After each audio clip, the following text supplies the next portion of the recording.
오늘 이 시간에는 지루성 피부염의 원인이 되는 열 대사장애에 대해서 살펴볼 겁니다.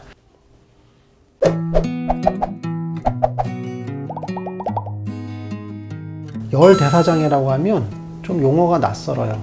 열이 무슨 문제가 있지? 열 대사장애가 뭐지? 라고 궁금해 하시는데, 열 대사장애를 이해하기 위해서는 지루성 피부염이 생기는 원인에 대해서 알아야 돼요. 지루성 피부염이라는 것을 한마디로 정의하면 몸에 피지 분비가 많은 부위가 있어요. 그 부위에 열이 가해져서 피부에 염증을 만드는 습진성 질환이라고 볼 수 있어요. 그러면 피지 분비가 많은 부위는 우리 몸에서는 대체로 두피, 그 다음에 얼굴, 목, 가슴 부위가 많아요. 그래서 지루성 피부염은 머리, 얼굴, 목, 가슴 부위에 주로 생기는 거라고 볼 수 있어요. 그러면 열 대사장애가 생겨서 피부염을 만드는 촉발 요인이 있을 거예요. 뭐냐면 우리가 기름이 많다고 해서 무조건 피부염이 생기는 건 아니잖아요. 얼굴에 기름이 많고 몸에 기름이 많다고 해서 피지 분비가 많다고 해서 피부염이 생기는 건 아니에요.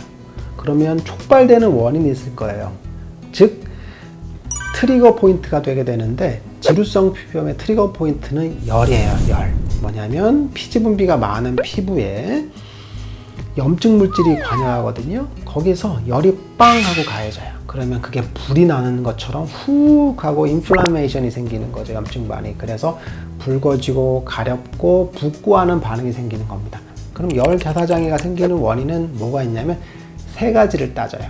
첫 번째, 정신적인 요인, 심리적인 요인이라고 하는데, 우리가 스트레스를 받거나 긴장하거나 짜증나거나 그럼 열이 올라오죠, 얼굴 쪽에. 근데 실제로 그게 우리 몸에 열을 만들어요. 체온이 올라가기도 하고 국소 부위에 열을 만들어서 눈도 충혈되고 목도 붓고 하는 그런 과정을 거치잖아요. 실제로 열이 생기는 거예요, 심리적인 요인 때문에. 근데 피부 질환에서는 첫 번째 정신적인 요인이 굉장히 중요합니다.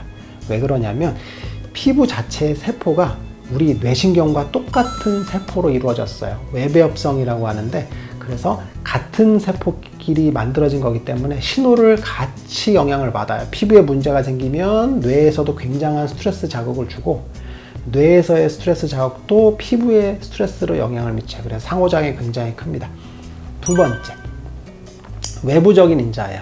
무슨 얘기냐면 피부 자체에 외부적인 요인이 가해지는 거죠. 뭐냐면 더운 환경, 사우나 이런 것들, 그 다음에 이제 염색, 파마 같은 것들, 아니면 잘 맞지 않는 화장품 이런 것들, 아니면 레이저 치료, 이런 것들이 피부 자체에 염증을 만들어서 열을 만드는 거죠. 우리가 햇빛을 쏘면 피부가 뜨겁잖아요. 그런 거랑 똑같은 겁니다. 마지막 세 번째는 유전적인 요인이에요. 뭐냐면 가족력이라고 하는데, 습진의 경향성, 열 대사장애의 경향성을 물려받는 분들이 있어요. 보통 이제 자녀분들은 부모님의 영향을 다 받게 되죠. 그래서 그런 영향을 받는다고 볼 수 있어요.